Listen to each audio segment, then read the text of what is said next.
I very, very rarely have any long-term plans at all. It's all short-term thinking mostly. You have to constantly reevaluate the situation. Se compararmos duas pessoas de mesmo rating, mas com a diferença de que uma delas consegue criar bons planos porém errar mais, se conclui que esse jogador tem mais chance de subir seu rating futuramente. E é por isso que eu planejei uma fórmula simples de 4 passos para construir um plano em literalmente qualquer situação, que vai fazer com que pelo menos a sua compreensão de jogo suba que nem um foguete da NASA. Certo, vamos tomar essa posição como exemplo. O primeiro item que devemos considerar é as prioridades da posição.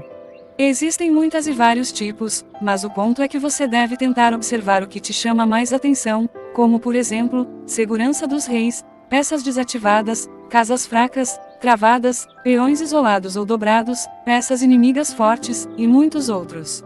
E sabendo disso, devemos priorizar o que chama mais atenção na posição, e é apenas a partir daí que podemos decidir o que fazer. Pode parecer muita coisa, mas com o tempo isso fica automático, e xadrez é assim.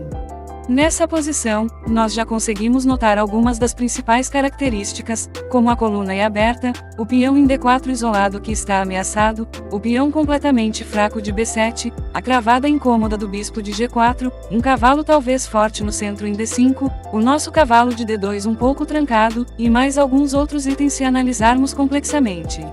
São muitas coisas para considerar, e por isso entramos ao próximo passo, que é saber diferenciar se precisamos atacar ou defender. E bem, resumindo tudo aquilo da lista que eu citei sobre a posição, me vem na cabeça duas coisas que mais me chamam a atenção. Se você quiser pausar e pensar no que você acha que está no topo da lista, fique à vontade. Ok, na minha opinião, os dois tópicos que mais me chamam a atenção são a segurança do rei preto com a coluna e aberta, e a minha dama meio inativa e fraca com a cravada do bispo. Agora o que eu preciso fazer é decidir com qual característica eu estarei considerando a principal, e eu colocaria no topo da lista de prioridades a exposição do rei preto. Sabendo que esse ponto é superior e provavelmente mais importante de acordo com a minha análise, o meu plano deverá ser de ataque.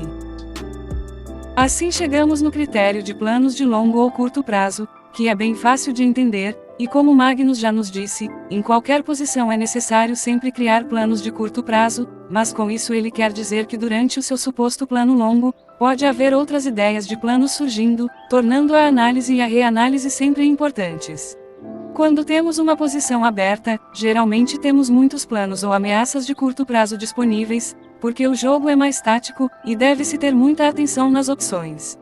Por exemplo, nessa linha agressiva do gambito do rei, o meu plano jamais poderá ser de longo prazo, como desenvolver o cavalo e trazer as torres para o centro, porque existe muita tensão e muitos contatos de ameaças nessa partida.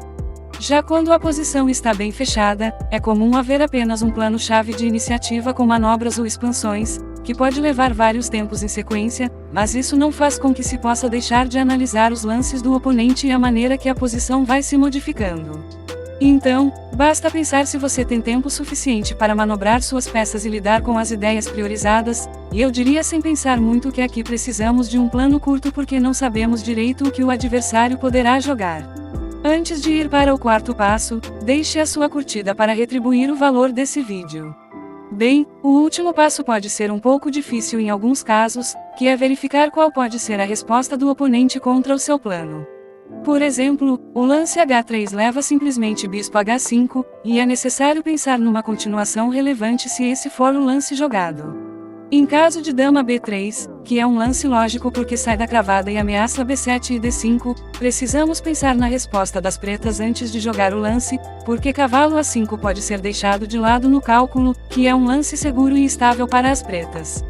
Já em torre 1, também é necessário pensar em como as pretas defenderão o cheque, e em quais táticas podem surgir, e é claro que ninguém melhora isso na prática de um dia para o outro, mas esse outro vídeo vai te ensinar como achar o melhor lance de qualquer posição em apenas 2 critérios fáceis de lembrar. Não deixe de se inscrever no canal, até mais!